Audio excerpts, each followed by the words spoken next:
Matt!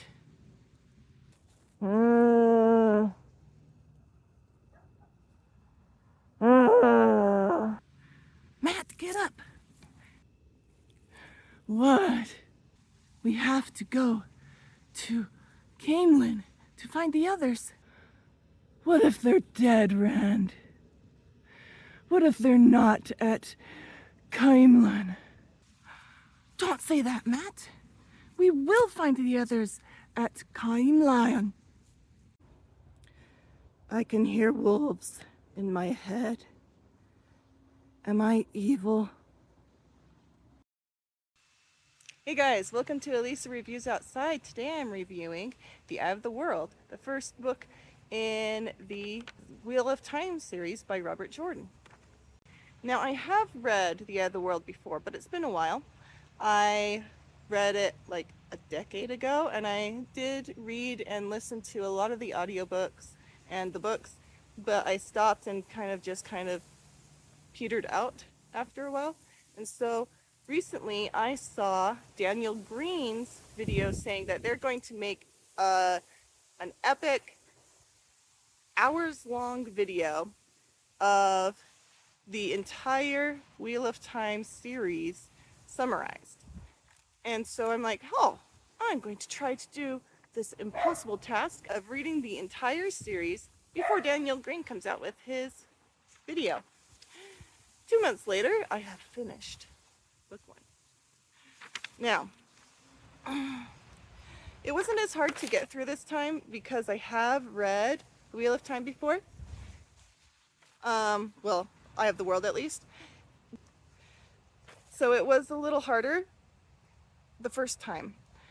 But this time, I was able to just like recognize and delve in a little more.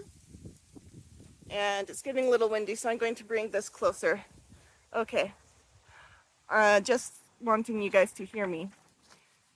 Now, Robert Jordan is brilliant at using actions to provide descriptions and to provide history through the characters telling stories to each other. It doesn't feel so much as an info dump most of the time. There were like a couple of times where I was writing, and here's an info dump by this random farmer.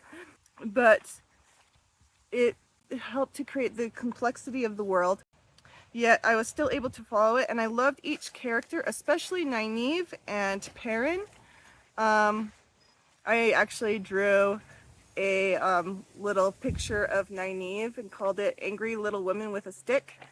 Now, there were slow bits, especially 65 pages of Rand and Matt traveling from Whitebridge to Camelin. 65 pages of similar events, and stuff does happen in those 65 pages, but the pacing would have been better if it was cut down and maybe some of the bigger, more exciting pieces combined, or, you know, less of the travelogue sort of feel to those 69 pages. Now, something I loved actually was I was surprised, I didn't remember this very much, but I was surprised by the horror elements. And if Robert Jordan wrote pure horror instead of epic fantasy or high fantasy, he'd probably be up there among my favorite horror writers, just because of how well it's done and how he does really well at those suspenseful and terrifying moments. Now, something that I really liked was the ending. About the last 10% of the book, it goes from a little bit scary and apprehensive to explosive. And I do have to admit that the first time I read it, some of the imagery did confuse me. But through the second read through, it was a lot clearer. I understood a little bit more of what was going on, who he was representing by these different phrases he was using. But even with all that, the explosive ending and then the wrap-up chapter or two It did make me excited to read the second book, The Great Hunt, but maybe after a little break, because according to the app Storygraph, The Eye of the World is 815 pages. I didn't realize that because I was reading on my e-reader and it said it was like 700 something, which is still a lot.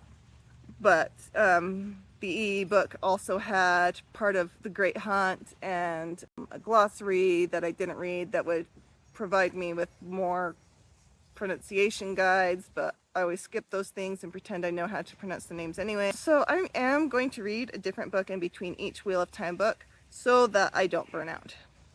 Now, should you read Wheel of Time? I want to say yes, but with some caveats. There will be slow bits. There will be some bits that you might need to reread because you're like, what? What just happened?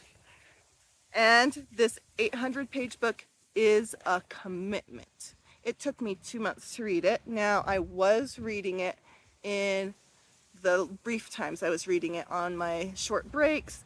I was reading it on my lunch breaks. I was reading it at night before I went to sleep.